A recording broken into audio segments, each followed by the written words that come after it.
Hello students, आज हम करेंगे D pi P pi bonding. It is bond form between two atoms where one atom has vacant orbital and other atom has lone pair of electron. Electron pair is donated into vacant orbital resulting in strong bond. D pi P pi bond क्या होती है? ये bond तब बनती है जब एक atom के पास वेकेंट ऑर्बिटल हो और दूसरे एटम के पास लोन पेयर ऑफ इलेक्ट्रॉन हो, ताकि जो लोन पेयर ऑफ इलेक्ट्रॉन है वो डोनेट हो जाए वेकेंट ऑर्बिटल में और इससे एक स्ट्रॉन्ग बॉन्ड बनती है. It is important for second period elements. It is of little importance for heavier atom elements which gives multiple bonds through use of D orbitals. ठीक है, ये सेकंड पीरियड एलिमेंट्स के लिए इम्पोर्टेंट होती है, लेकिन ये हैवियर एलिमेंट्स के लिए इम्पोर्टेंट नहीं होती. इसके कुछ एग्जांपल हैं, जैसे कि SO3, SO4, 2-. सबसे पहले हम देखेंगे SO3.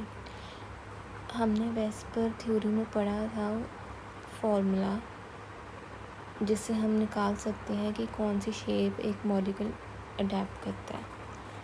तो इसका फॉर्मूला है V+M - E+A / 2. V क्या है? Valence electron. सल्फर के वैलेंस इलेक्ट्रॉन कितने हैं? 3s2 3p4 6 valence electron. 2 आ जाएगा. इसमें कोई भी मोनोवेलेंट एटम नहीं है, ना कोई कैटायनिक चार्ज है ना अनायनिक चार्ज है, इसलिए इसका आंसर आएगा 3. 6 / 2 3.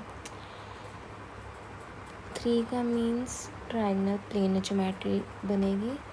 तो सल्फर SO3 का क्या स्ट्रक्चर बनेगा? ट्रायंगल प्लेनर, जिसमें सल्फर सेंटर में, ऑक्सीजन 3 साइड्स में. अब हम कैसे पता लगाएंगे कि इसमें कितनी डी पाई पी पाई बॉन्ड है? सबसे पहले हम सल्फर की ग्राउंड स्टेट बनाएंगे. कितनी कॉन्फ़िगरेशन है? 3s2 3p4. तो 3s2 में 2 इलेक्ट्रॉन और p ऑर्बिटल में 4 इलेक्ट्रॉन. उसके बाद जब हम इसका एक्साइटेशन करेंगे तो जो वैलेंस इलेक्ट्रॉन है वो यहाँ इस वाले ऑर्बिटल में आ जाएंगे, d ऑर्बिटल में आ जाएंगे. अब हमारे पास 3 ऑक्सीजन है SO3 में, तो उनके ऑर्बिटल्स बना दो. और कॉन्फ़िगरेशन क्या है? 2s2 2p4. अब हर एक ऑर्बिटल एक सिग्मा बॉन्ड बनाएगा, एक पाई बॉन्ड बनाएगा. सिग्मा पाई, ठीक है, सिग्मा पाई. इधर एक सिग्मा बन गई, इधर पाई बन गई. सिग्मा पाई करके मैं आपको अच्छे से दिखा देती हूँ. 1 मिनट.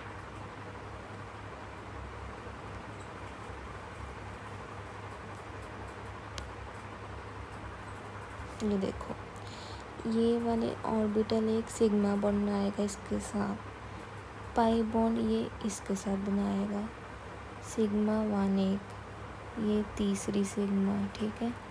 फिर ये वाला ये पाई बॉन्ड और ये लास्ट वाला भी पाई बॉन्ड. हमें ये दिख रहा है कि डी ऑर्बिटल से 2 डी पाई पी पाई बॉन्ड बन रही है, इसलिए इसके पास 2 डी पाई पी पाई बॉन्ड बनेगी और 1 P pi bond. VSEPR according के अकॉर्डिंग इसका आंसर क्या आएगा? टेट्राहेड्रल. कैसे? वैलेंस इलेक्ट्रॉन सल्फर के 6 हो गए और इसमें अनायनिक चार्ज कितना है? 2.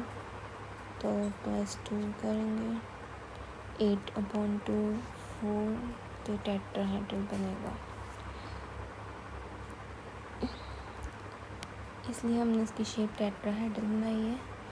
इधर 2- इसलिए क्योंकि इसमें 2 नेगेटिव चार्ज है, तो इसका स्ट्रक्चर ऐसे बनेगा. इसके एविडेंस क्या है? Reduction in bond length, increase in bond strength, stabilization of charge.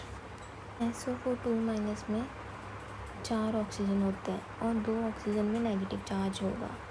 इसका क्या मतलब है कि इसमें एक इलेक्ट्रॉन ज़्यादा होगा. इसमें 2s2 2p4 कन्फिग्रेशन होएगी, इसमें 2s2 2p5 कन्फिग्रेशन होएगी. और सल्फर की एक्साइटेड स्टेट बनानी तो हमें आती है.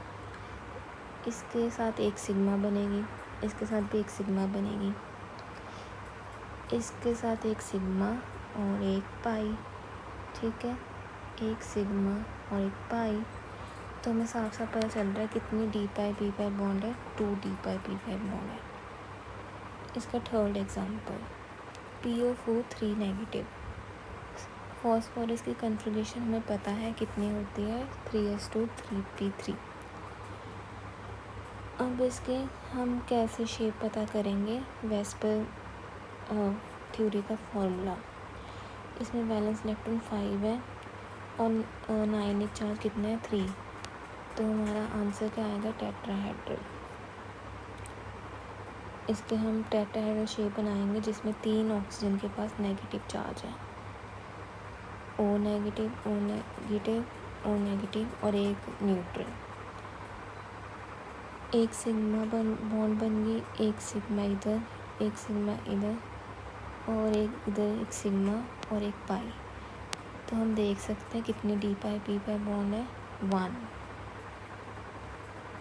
D pi P pi bonding is favourable since it result in better overlap.